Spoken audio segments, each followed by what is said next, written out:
ভারতবর্ষের ভান্ডার একেবারে সোনায় পরিপূর্ণ হয়ে উঠছে। টন টন সোনা ঢুকছে আমাদের দেশ ভারতবর্ষে। আর এই তথ্যটা সামনে এনেছে ওয়ার্ল্ড গোল্ড কাউন্সিল। এবার অনেকেই প্রশ্ন করতে পারেন যে আমি হয়তো ভুল তথ্য দিচ্ছি, আবার অনেকের কাছে এই ওয়ার্ল্ড গোল্ড কাউন্সিল মাথায় তেল না গায়ে মাখার সাবান এটাই অনেকে জানেন না। বিশেষ করে সেই সমস্ত মানুষ যারা ভারতের উন্নতির কোনো খবর করলেই কোনো একটা রাজনৈতিক দলের তকমা লাগিয়ে দেবে আমার উপর, যেটা চলছে কয়েকদিনের ভিডিওতে আপনারা লক্ষ্য করেছেন। কিছু মানুষ ভারতের, সে আমি স্পিড ট্রেনেই কথা বলি কিংবা কোনো মিসাইলের কথা বলি, সব ক্ষেত্রে তারা একটা রাজনৈতিক দলের ইয়েতে ছাপিয়ে দেবে। কিন্তু এটা বুঝতে হবে, ভারতের উন্নতি মানে কোনো রাজনৈতিক দলের উন্নতি নয়। অর্থাৎ ভারতের কথা বললে পরে আমি সেই দলের সমর্থক, এই ভাবনা চিন্তা থেকে দূরে আসুন। কারণ আপনাদের মাথায় ভারত বিদ্বেষ এমন ভাবে ঢুকেছে যে আপনারা ভারতের উন্নতিকেও দেখতে পাচ্ছেন না। যাই হোক, সে সমস্ত মানুষদের জন্য আমি কথা বলছিও না। তো এই ওয়ার্ল্ড গোল্ড কাউন্সিল বিষয়টা কি? এটা হলো একটি আন্তর্জাতিক অর্থ তহবিল বা ইন্টারন্যাশনাল মনিটরিং ফান্ডের তথ্যের উপরে ভিত্তি করে ওয়ার্ল্ড গোল্ড রিজার্ভ বিভিন্ন দেশে সোনার ভান্ডার ঠিক কতটা রয়েছে তার তথ্য প্রকাশ করে। আর সেই তথ্য প্রকাশিত হওয়ার পর অনেক দেশেরই রীতিমতো চোখ ছানা বড়া হয়ে গিয়েছে যে এতদিন তো ভারতবর্ষকে এই জায়গায় কোনোদিন দেখা যায়নি, কিন্তু বর্তমানে যে পরিমাণ স্বর্ণ তারা মজুত করছে তা দেখে রীতিমতো অনেকে চক্ষুশূল হয়ে গিয়েছে ভারত। আরেকটি বিষয় বলছি যেটা শুনলে পরে আরো আপনাদের ভালো লাগবে। এই অক্টোবরই কেন্দ্রীয় বিভিন্ন ব্যাংক তারা 60 টন সোনা কিনেছে। এরই সঙ্গে রিজার্ভ ব্যাংক অফ ইন্ডিয়া তারা 27 টন সোনা কিনেছে। যদি চলতি বছরের হিসেব দেখি, একেবারে জানুয়ারি মাস থেকে অক্টোবর পর্যন্ত মাত্র 10 মাস, এই 10 মাসে ভারত 77 টন সোনা কিনেছে। পরিমাণটা বুঝতে পারছেন? 77 টন। আর এই যে পরিসংখ্যান তা দেখে বিশ্বের অনেক দেশ তারা হতভম্ব হয়ে গিয়েছে। এত পরিমাণ সোনা ভারত কি করছে? এই প্রশ্ন তো অনেকের মধ্যেই আছে যে এত সোনা রেখে হবেটা কি? যে দেশের স্বর্ণ ভান্ডার মজবুত সেই দেশের অর্থনীতির বিচার সেই মজুদ স্বর্ণ ভান্ডারের উপরই নির্ভর করে। আমেরিকার যে স্বর্ণ ভান্ডার সেটা সর্বাধিক মজবুত, ঠিক একইভাবে ভারত ধীরে ধীরে তাদের স্বর্ণ ভান্ডারকে মজবুত করছে। অর্থাৎ ভারতের যে অর্থনৈতিক দিশা অন্য জায়গায় পৌঁছচ্ছে সেটার বলার অপেক্ষা রাখে না। মানে এমনটি নয় ইচ্ছে গেলাম যেমন তেমন নোট ছাপিয়ে দিলাম, যেমন পার্শ্ববর্তী দেশেরা করছে। হাতে নেই সোনা অথচ আমরা নোট ছাপিয়ে ফেলছি।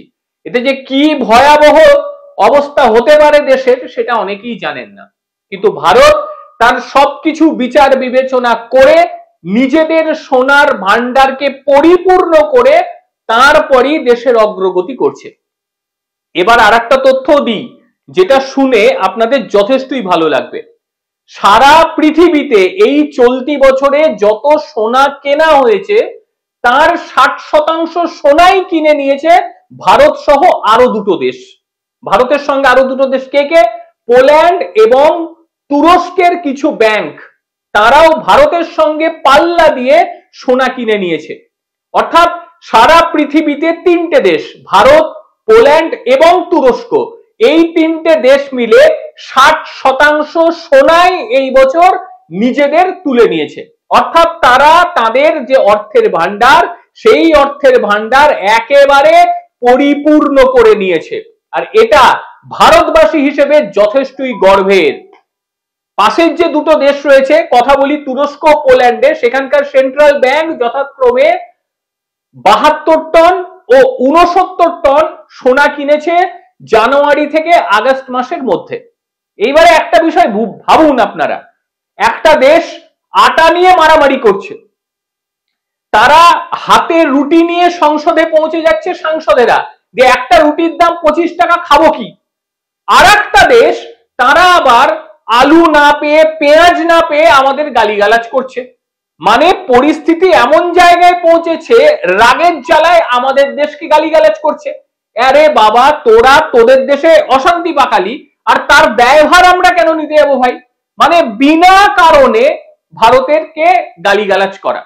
অথচ আর একটা বিষয় খেয়াল করে দেখুন, মানে সংসারে যখন অশান্তি হয় না, তখন সেই অশান্তিটা এমন পর্যায়ে পৌঁছয়, কিছু কিছু কাজকর্ম পরের হাসির কারণ হয়ে দাঁড়ায়।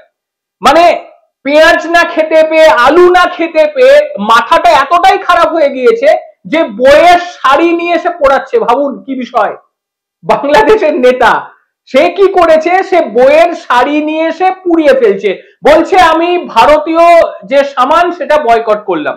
মানে এই মানে বর্বর জাতটাকে কি বলবো বলুন তো। আরে বাবা, তারা যে লুঙ্গিটা পরে রয়েছে না, সেটাও ভারতের সুতোতে তৈরি।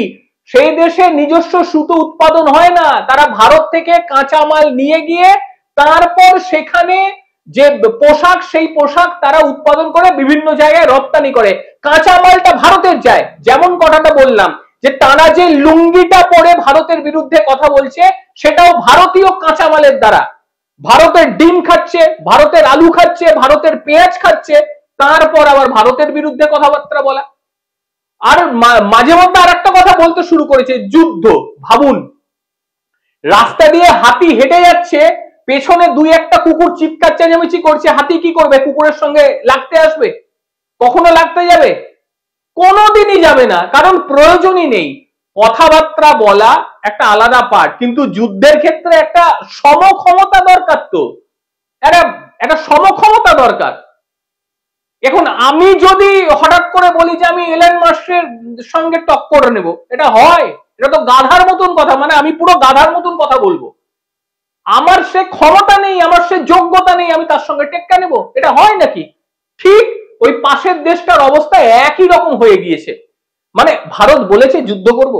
কখনো বলেছে? ভারতের প্রয়োজন কি আছে বাবা যুদ্ধ করা? এতদিনে কোনোদিন কিছু ঘটলো না, এখন পেটে আলু না পড়ে, পেটে পেঁয়াজ না পড়ে মাথা খারাপ হয়ে গিয়েছে, বলছে যুদ্ধ করব। ভারী অদ্ভুত বিষয়। একটা সময়তেও ভারত কিন্তু বলেনি যে আমরা যুদ্ধ করব। যাই হোক, মানে এই দেশটার কথা এলে পরে না এত তিক্ত অভিজ্ঞতা হয়ে গিয়েছে এই মাত্র কয়েকটা মাসে, যে মানে মুখ থেকে অনেক কিছু বেরিয়ে যায়। যাই হোক, মুখ থেকে বেশি কিছু বেরিয়ে লাভ নেই। বড় কথা হচ্ছে যে আমাদের ভারতবর্ষ যে পরিমাণ সোনা কিনেছে এই কয়েকটা বছরে, কয়েকটা বছর নয়, একটা বছরে, জানুয়ারি থেকে অক্টোবরের মধ্যে মাত্র 10 মাসে যে পরিমাণ সোনা কিনেছে, সেই সোনা কেনা দেখে অনেকেই রীতিমতো হতবাক হয়ে গিয়েছে। টন টন সোনা, মানে ওই 1 টন 2 টনের গল্প নেই, কিন্তু একেবারে টন টন সোনা কিনেছে। কথা বললাম কিছুক্ষণ আগেই, কিন্তু পরিমাণটা আপনাদের জানিয়ে দিয়েছি, 77 টন সোনা কিনেছে। মানে জানুয়ারি মাস থেকে অক্টোবর মাস পর্যন্ত ভারত 77 টন সোনা কিনেছে। অর্থাৎ আপনারা যারা ওই পাশের দেশে থাকে, তারা পেঁয়াজ কেনা নিয়ে চিন্তায় থাকুন, তারা আলু কেনা নিয়ে চিন্তায় থাকুন। আর একটা পাশের দেশ যারা রয়েছে, তারা আটা কেনা নিয়ে চিন্তায় থাকুন, গম কেনা নিয়ে চিন্তায় থাকুন, কোথায় বিস্ফোরণ করব সেই নিয়ে চিন্তা ভাবনা করুন।